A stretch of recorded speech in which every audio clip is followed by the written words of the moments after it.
Hey Dr. Black, my name's Ross Tucker, and this is my ethics video for this week. I read the chapter called Giving Voice to the Voiceless, the case of telling the story of the other, and it's about this girl named Astoria Gillette, who is from Alabama, and she's a reporter, like most of the people we read about. She's a reporter, and she has been assigned to report on an African-American owned barber shop in Savannah, Georgia, and she and the photographer slash videographer that comes with her to report on this, they're both two white females going to an African-American barber shop, and they just learned so much about these people. And the first thing that kind of triggered for her was one, like,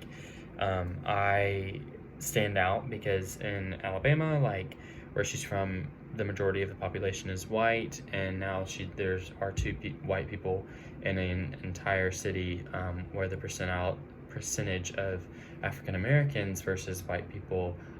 is a whole lot more than it is in Alabama. So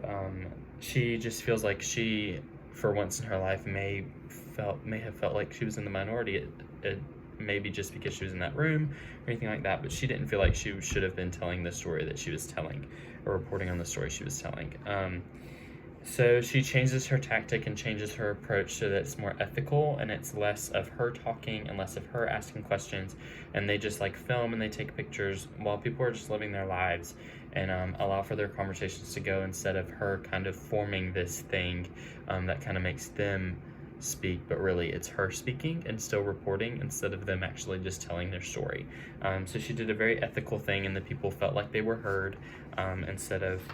her just telling their story. She was just saying like everything, their conversation, the way they're talking, the way they invite people into their barbershop, that is storytelling, and that will be a good enough report where she can get information that is respectful to the people she's reporting on, and also ethical at the same time. So